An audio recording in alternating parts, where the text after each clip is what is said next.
আমার বন্ধুরা, আশা করি ভালো আছো। Welcome to my channel honours bros educational. বন্ধুরা, আজকে আমাদের আলোচনার বিষয় হলো একটি শর্ট স্টোরি যার নাম good country people. Good country people written by Flannery O'Connor. এই ফ্লেনারি ও কর্নার তিনি একজন American novelist, short story writer অর্থাৎ লেখিকা। তিনি ধর্মগতভাবে রোমান ক্যাথলিক ছিলেন, রিলিজিয়াস বিষয়ে লিখতে পছন্দ করতেন। আর আমাদের এই short story good country people এটা পাবলিশ করা হয়েছিল 1955। আর এটার যে সোর্সটা সেটা হলো তারই লেখা শর্ট স্টোরি কালেকশন, অর্থাৎ a good man is hard to find. A good man is hard to find. ভালো মানুষ খুঁজে পাওয়া কঠিন। এই শর্ট স্টোরি কালেকশনের মধ্যেই এই গুড কান্ট্রি পিপল শর্ট স্টোরিটিও ছিল। ক্রিটিক্সরা বলেন যে সাউদার্ন গথিক লিটারেচারের অন্তর্ভুক্ত এই short story good country people. আরেকটি বিষয় বন্ধুরা মনে রাখতে হবে, একটি ওয়ার্ড বা বিষয় রয়েছে নাহিলিজম। এই নাহিলিজম হলো ধ্বংসবাদ, অর্থাৎ বাংলায় যাকে বলবো শূন্যবাদ। নাহিলিজম, নাহিল অর্থাৎ নাথিং, কিছুই না। 19 শতকের প্রথমার্ধের দিকে এই নাহিলিজম কথাটি ব্যবহৃত হয়। এটি একটি দার্শনিক দৃষ্টিবাদ। সমাজের ক্ষেত্রে এই নাহিলিজম ক্ষতিকর, সমাজের উদাসীনতা, হতাশার প্রকাশ করে। অর্থাৎ ফ্রেডেরিক জ্যাকোবি এই কনসেপ্টটি প্রথম নিয়ে এসেছেন। সক্রেটিসের ডিসকাশনের মধ্যেও এই নাহিলিজম বিষয়টা ছিল। যাই হোক, এই যে রেশনালিজম, তার বিপরীত হলো এই নাহিলিজম। অর্থাৎ আমরা যাকে মানবিকতাবাদ বলি, তার বিরুদ্ধে একটা শূন্যবাদ, একটা অবক্ষয়ের বিষয়, একটা ধ্বংসবাদ অর্থাৎ নাথিং, এই বিষয়টি কিন্তু রয়েছে এই স্টোরিতে। অর্থাৎ শাশ্বতবাদের বিপরীত এই নিহিলিজম। তাহলে গল্পের মধ্যেই আমরা পেয়ে যাব কিভাবে এই নিহিলিজম বিষয়টি এখানে রয়েছে। এই গল্পের মধ্যে আমরা লক্ষ্য করব অ্যাবাউট 32 ইয়ার্স ওল্ড ওমেন, 32 বছরের এক নারী, মহিলা যাই বলি, যদিও আনমেরিড। তার আবার উডেন লেগ, অ্যাক্সিডেন্টে তার পা চলে গিয়েছিল, কাঠের পা লাগানো আছে। তাকে দিয়ে একটা লেসন, একটা পাঠ দিতে চেয়েছেন আমাদের লেখিকা ফ্লেনারি ও কর্নার। অর্থাৎ এই মেয়েটির সাথে এক ইয়াং ম্যানের সম্পর্ক হয়। সে বাইবেল বিক্রি করে, অর্থাৎ বাইবেল সেলসম্যান।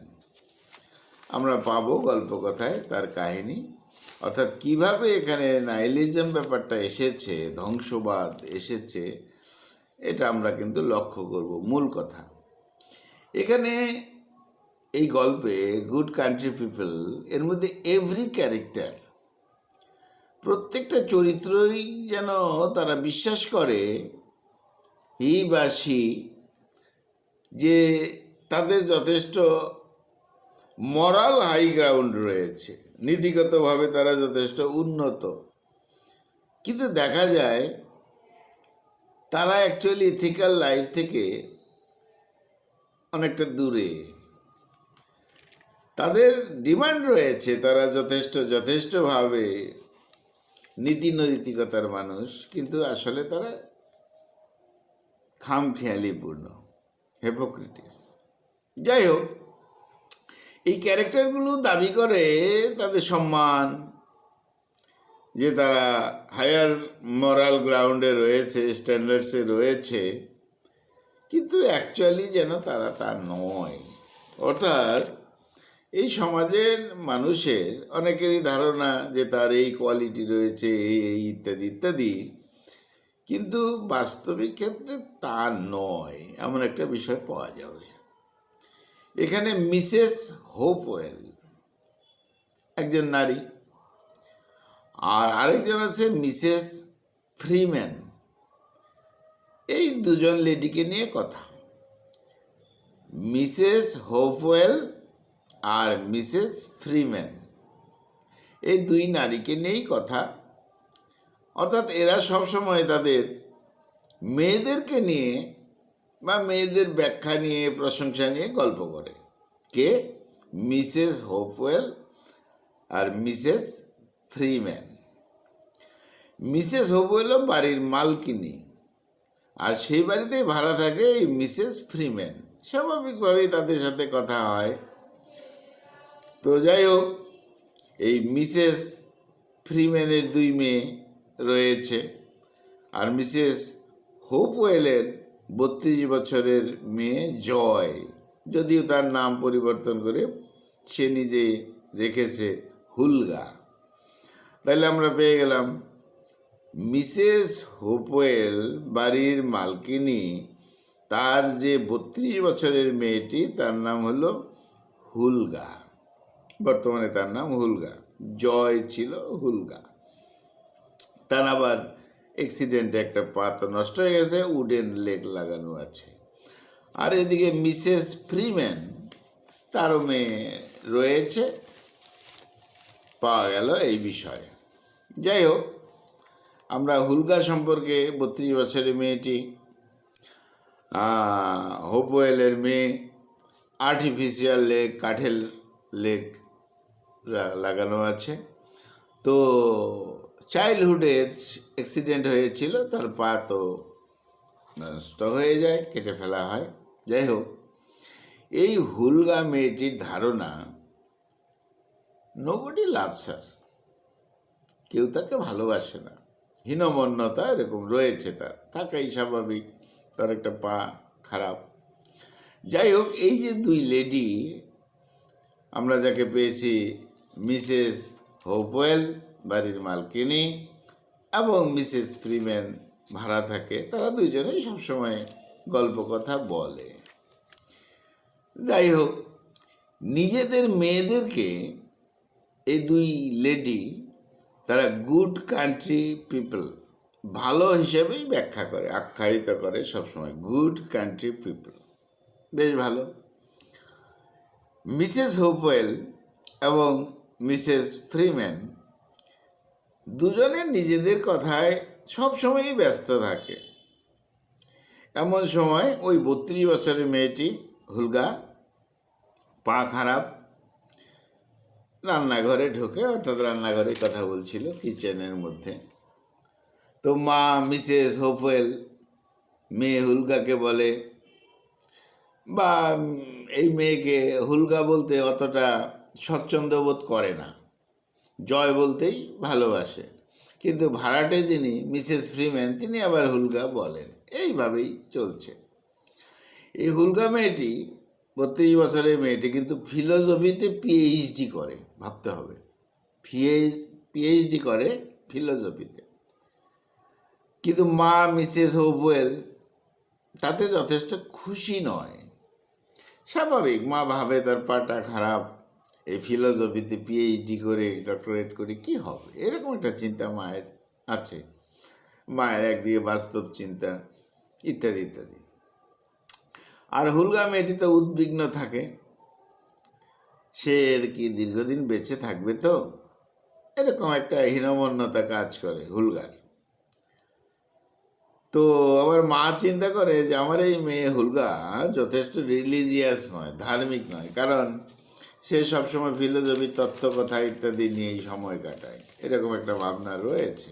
যাই হোক, এমন সময় এক বাইবেল সেলার ইয়াং ম্যান, যার নাম ম্যানলি পয়েন্টার, এই ম্যানলি পয়েন্টার বাইবেল সেলার, দৌড়ে দৌড়ে বাইবেল বিক্রি করে। এই ইয়াং ম্যান নিজেকে বড় সিম্পল অনেস্ট মানে গুড ম্যান বলেই জাহির করে। তো মিসেস হোপওয়েল, বাড়ির মালকিনী, এই ম্যানলি পয়েন্টারের কথা শুনে, ইয়াং ছেলেটির কথা শুনে খুব ভালো লাগে। বাহ, খুব ভালো মানুষ, খুব গুড, ইত্যাদি ইত্যাদি। কারণ সিম্পল, গ্রাম থেকে আসা, এরকম ছেলে সে। যাই হোক, ভিলেজ ইয়াং ম্যান সে। তো কিন্তু এই ছেলেটিরও নাকি হাতের অবস্থা ভালো নয়। ছেলেটি নাকি তাড়াতাড়ি মারা যাবে, অনেকটা হুলকার মতন, এরকম কথাও প্রকাশ করেছে এই ছেলেটি। সে কলেজে পড়ে, কিন্তু তার ইচ্ছে ছিল না। বাইবেল বিক্রি করাই তার পেশা, নেশা। তার মানে বাইবেল জড়িয়ে যে থাকে, সে স্বাভাবিকভাবেই ভালো মনের হবে, এরকম চিন্তা কিন্তু মিসেস হোপওয়েলের হলো। আর তার সহজ সরল কথাবার্তায় খুব ভালো লাগলো। যাই হোক, এবার মিসেস হোপওয়েল তাকে ডিনারে ইনভাইট করে, ঠিক আছে। হুলগা হুলগা এই ইয়াং ম্যানকে কী করে, অর্থাৎ পয়েন্টারকে, ম্যানলি পয়েন্টারকে প্রথম তেমন একটা গুরুত্ব দেয় না। হুলগা 32 বছরের মেয়েটি, এই যে ইয়াং ম্যান বাইবেল বিক্রি করে, ম্যানলি পয়েন্টার, তাকে প্রথম একটা গুরুত্ব দেয় না। কিন্তু এই ইয়াং ম্যান পয়েন্টার তার ফ্যামিলি সম্পর্কে অনেক কথা বলে এবং খুব মানে সিম্প্যাথি গ্রো করার প্রয়াস করে। শেষ পর্যন্ত এই ইয়াং পয়েন্টার বিদায় নেবে। লক্ষ্য করা গেল যে 32 বছরের হুলগা মেয়েটি পাশে দাঁড়িয়ে আছে, মনে হচ্ছে যে তার বনে কিছু আছে। যাই হোক, এবার ইয়াংম্যান পয়েন্টার থেমেও গেল হুলগাকে দেখে। সে হুলগার সাথে কথা বলবে, ইত্যাদি ইত্যাদি। তো মিসেস হোপওয়েল মা, তিনি বিষয়টি লক্ষ্য করলেন। যাই হোক, এই ইয়াং পয়েন্টার এবং হুলগা, তাদের মধ্যে কনভারসেশন হলো। মা মিসেস হোপওয়েল শুনতে পারলেন না, কিন্তু বুঝতে পারলেন যে তাদের সঙ্গে একটা গভীর বেশ কথাবার্তা হচ্ছে, বেশ ভালো। যাই হোক, হুলগা নিজের ঘরে ঢুকে গেল আপন মনে। সারা রাত ভাবতে থাকে এই ইয়াং পয়েন্টারের কথা, ছেলেটির কথা। সন্ধ্যায় দুজনে কি কি কথা বলেছিল, সার্বিক বিষয় ভাবছিল। যাই হোক, তো হুলগা তখন একটা মিথ্যা কথা বলেছিল যে তার বয়স 17 বছর মাত্র। এবার ইয়াং পয়েন্টার, সেও এই হুলগাকে বিউটিফুল বলেছিল। কেউ তো এই হ্যান্ডিক্যাপ মেয়েটাকে এরকম বলে না। তার দুজনের মধ্যে এরকম একটা রিলেশনই হলো। আর তাদের মধ্যে তো সিমিলারিটি ছিল একদিক থেকে, যে তাদের দুজনে নাকি মৃত্যু আসন্ন। হুলগা ভাবছে সেও মরে যাবে, আবার ওই পয়েন্টার, ম্যানলি পয়েন্টার ছেলেটি বাইবেল বিক্রি করে, সেও ভাবে তারও মৃত্যু হয়ে যাবে, তারও হার্টের প্রবলেম ইত্যাদি। এবার পয়েন্টার তাকে আগামী কোনো দিনে পিকনিকের জন্য ইনভাইট করলো। ইয়াং পয়েন্টার হুলগাকে আমন্ত্রণ জানালো, ঠিক আছে। এবার হুলগা মেয়েটি দরজার পাশে দাঁড়িয়ে থাকে, বোঝা যায় তার মন কিছু বলছে। ম্যানলি পয়েন্টার খানিক দূরে আবার জঙ্গলে অপেক্ষা করছিল, দুজনের দেখা হবে। কার সঙ্গে? হুলগা এবং ইয়াং পয়েন্টার। বেশ ভালো, দেখাও হলো। এবার ইয়াং পয়েন্টার তার উডেন যে লেগ, পা বিষয়ে প্রশ্ন করে, কিন্তু মেয়েটি হুলগা একটু সাইড কেটে যেতে চায়, ইগনোর করে বিষয়টা। তো যাই হোক, ইয়াং পয়েন্টার কী করলো, এই হুলগা মেয়েটিকে কিস করলো। ভালো কথা, কিস করলো। আবার পাশে এক বাড়ি ছিল, চিলেকোঠা ছিল, সেখানে দুজনেই উঠে গেল নির্জন জায়গায়। তো উডেন লেগ নিয়ে স্বাভাবিকভাবে হুলগার তো ওঠা অসুবিধাই ছিল, কিন্তু এমন দেখালো হুলগা যে না, তার কোনো ব্যাপারই নয়। এটা কোনো প্রবলেমই নয়। এরকম করে উঠে গেল দুইজনে, ইয়াং পয়েন্টার আর হুলগা, উপরের চিলেকোঠায়। যাই হোক, নিবিড়ভাবে এবার দুজনের চিলেকোঠায় আর তো কেউ নেই, হুলগাকে আবার কিস করলো। যাই হোক, হুলগার এবার ইচ্ছা যে এই ইয়াং পয়েন্টার, যুবক ছেলেটি মন থেকে প্রকাশ করুক সে তাকে ভালোবাসে ইত্যাদি। কিন্তু ইয়াং পয়েন্টার সে তার উডেন লেগ দেখতে চায়। যাই হোক, কথায় কথায় ইয়াং পয়েন্টার পাটা খুলেই নেয় মেয়েটার, তাকে কিস করে বারবার। যাই হোক, ধীরে ধীরে এই মেয়েটি হুলগা এই ইয়াং পয়েন্টারের উপর ডিপেন্ডেন্ট হয়ে পড়ল। বেশ স্বাভাবিক, হুলগা তার পা তাড়াতাড়ি সেট করে দিতে বলল, এরকম কথা টথা হচ্ছে। এবার ইয়াং পয়েন্টার দুটো বাইবেল দেখালো। এখানে টুইস্টিং আছে, টুইস্ট। ইয়াং পয়েন্টার দুটো বাইবেল দেখালো, কিন্তু বাইবেলটি ডুপ্লিকেট। বাইবেলের ভিতরে হুইস্কি রাখা ছিল, ড্রিঙ্কস রাখা ছিল, কার্ড রাখা ছিল, তাস, ডার্টি পিকচার ছিল। হুগলা মেয়েটিতে বিস্মিত হয়ে গেল, কি তুমি কি গুড কান্ট্রিম্যান? তুমি কি ভালো লোক? তার মানে ওই নাইলিজম, অর্থাৎ দেখতে মনে হবে এক, ভেতরে অন্য, ক্ষতিকারক বিষয়, খারাপ বিষয়, ধ্বংসাত্মক বিষয়। যাই হোক, এই কথা শুনে ইয়াং পয়েন্টার লাভস মিস্টিরিয়াসলি, রহস্যের হাসি হাসলো। যখন জিজ্ঞেস করেছে তুমি কি ভালো লোক, গুড কান্ট্রি পিপল, বুঝালো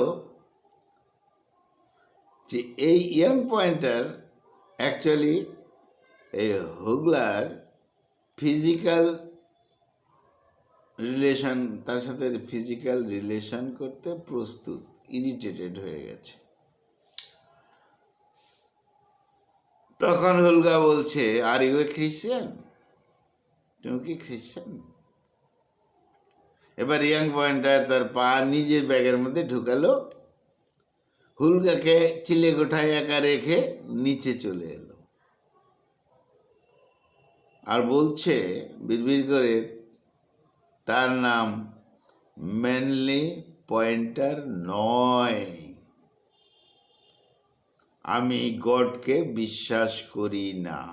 তার মানে বাইবেল বিক্রি করে, গডকে বিশ্বাস করে না। ব্যাপারটা কীরকম? ওই যে নাইলিজম, দেখতে এক, বিষয়টা আর এক। এবার মিসেস ফ্রিম্যান আর ওই হোপওয়েল তারা সামনেই ছিল, গল্প করছিল। তারাও দেখতে পেল যে চিলেকোঠার উপরে ওখানে রয়েছে মেয়েটি হুলগা, আর নিচে নেমে আসছে এই ইয়াং পয়েন্টার। সে চলে গেল, ইয়াং পয়েন্টার চলে গেল।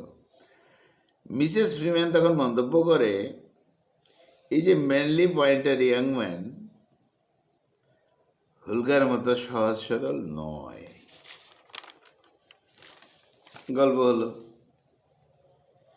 এবার এই যে ইয়াং পয়েন্টার সে বলছে, I have been believing in nothing, আমি কোনো কিছুতে বিশ্বাস করি না, ever since I was born. অর্থাৎ এই কথা বলতে বলতে চলে যাচ্ছে, I have been believing in nothing, আমার কোনো কিছুতে বিশ্বাস নেই, অর্থাৎ ধর্ম টর্ম ইত্যাদি বা বাইবেল টাইবেল ইত্যাদি যে নেই। Ever since I was born, আমি যে জন্মগ্রহণ করছি, কি এগুলোই আমার কাছে বিশ্বাস নেই, নাস্তিক সে।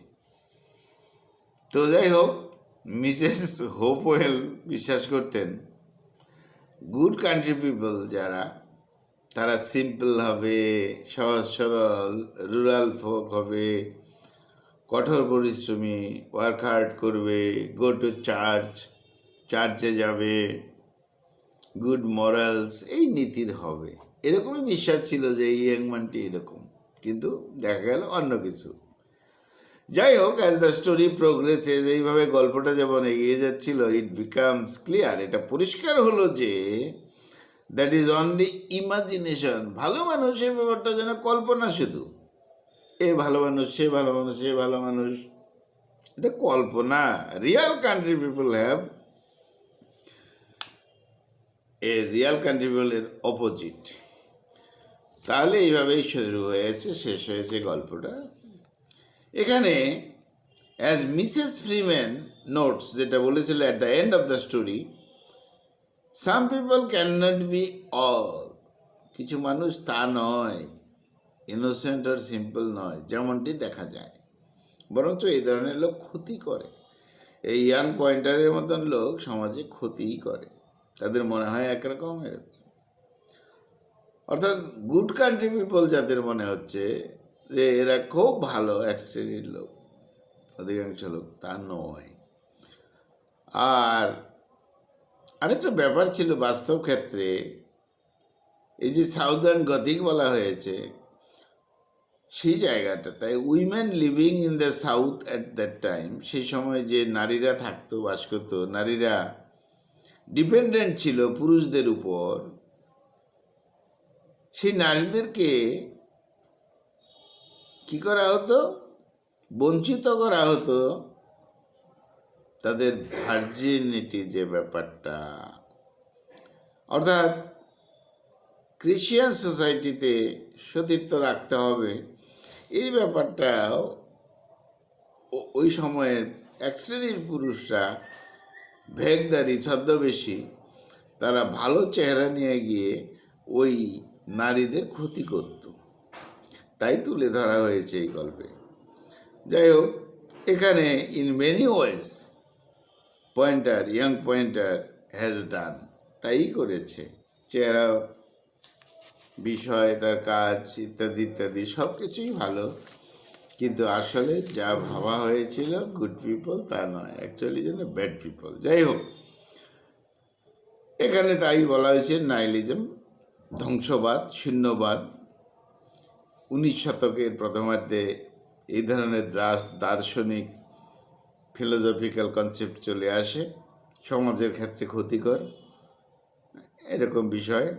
ফ্রেডেরিক জ্যাকবি এই কনসেপ্টটা নিয়ে এসেছিলেন, এর আগে সক্রেটিস বলেছিলেন।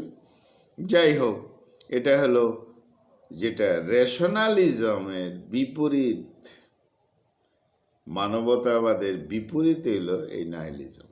আর এই গল্পটির মধ্যে এরকম বিষয়টাই তুলে ধরা হয়েছে। তাহলে বন্ধুরা, আজকে আমাদের আলোচনার বিষয় ছিল short story good country people, written by Flannery O'Connor, American novelist and short story writer. বন্ধুরা, খুব ভালো থেকো, খুব ভালো থেকো, আমার চ্যানেলটা সাবস্ক্রাইব করো। Thank you.